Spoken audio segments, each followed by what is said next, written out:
dead in his room at the hotel. His autopsy stated that he died of natural causes.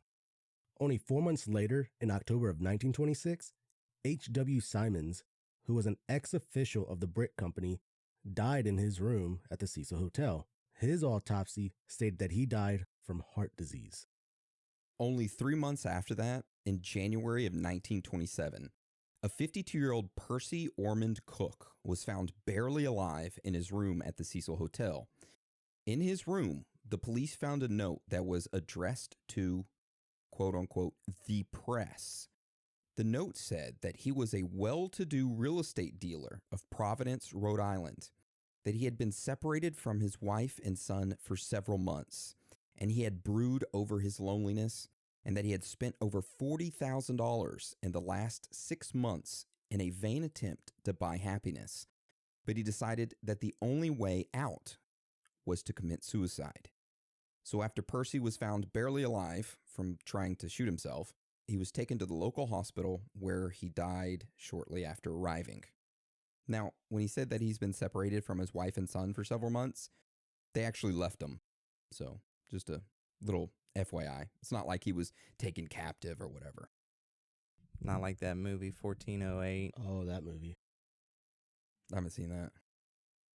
The badass movie, dude. It'll fuck with your mind. Yeah, it was pretty good. We have to add that to movie night on Discord. Dude, yeah.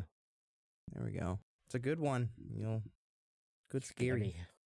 So after Percy's death, and only 2 years after the hotel was built, the world was thrown into the Great Depression. The stock markets lost almost 90% of its value between 1929 and 1933. More than $1 billion in bank deposits were lost due to bank closings. Around 11,000 banks failed during this time, leaving many with no savings. 1 out of every 4 people were out of work. The average family income dropped by 40%. Around 300,000 companies went out of business. Hundreds of thousands of families could not pay their mortgages and were evicted from their homes. Many people were out of work, hungry, and homeless. In the city, people would stand in long lines at soup kitchens to get a bite to eat. In the country, farmers struggled in the Midwest, where a great drought turned the soil into dust, causing huge dust storms. Millions of people migrated away from the Dust Bowl region of the Midwest and migrated to California. Around 200,000 migrants moved to California. Now, even though that the area of Los Angeles, where the Cecil Hotel was ritzy and had a lot of money flowing through it, it wasn't immune to the economic collapse. The area surrounding the Cecil Hotel became dubbed Skid Row and became home to thousands of homeless people. This is critical because it plays a vital role in the hotel's development and individuals who started staying there at the hotel. The once beautiful hotel gained a reputation as a meeting place for junkies, runaways, and criminals. So just keep that in mind as we go forward.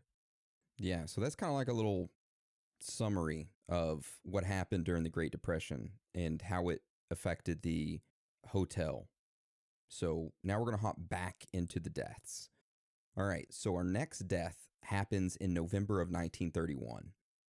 A 46-year-old man named W.K. Norton had gone missing, and his family and police couldn't find him. A couple days later, on November 18th, 1931, a maid had found W.K. Norton dead in his hotel room at the Cecil Hotel. The police had found a number of capsules believed to have contained poison in his vest pocket. His death was eventually ruled as suicide.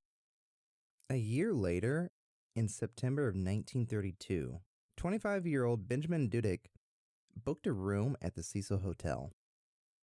Hours later, a Miss Carrie Brown, who was the maid of the hotel, heard a loud sound come from his room.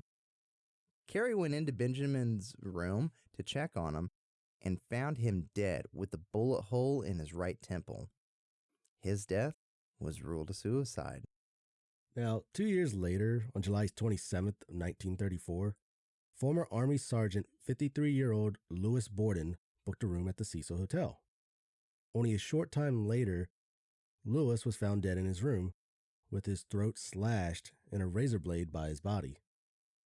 His death was ruled a suicide.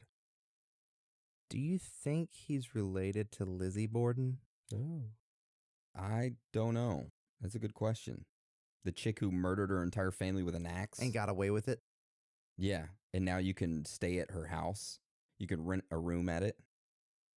That's what we ought to do when y'all come up here. We just need to go stay at haunted places now. That's okay. All right. Almost 3 years later, on March 14th, 1937, 25-year-old Grace E. McGrow and 26-year-old M.W. Madison, who was a sailor of the USS Virginia, both of them had booked a room together on the 9th floor of the Cecil Hotel. That same day, as M.W. Madison was taking a nap, the 25-year-old Grace jumped out of the 9th story window of her hotel room. As her body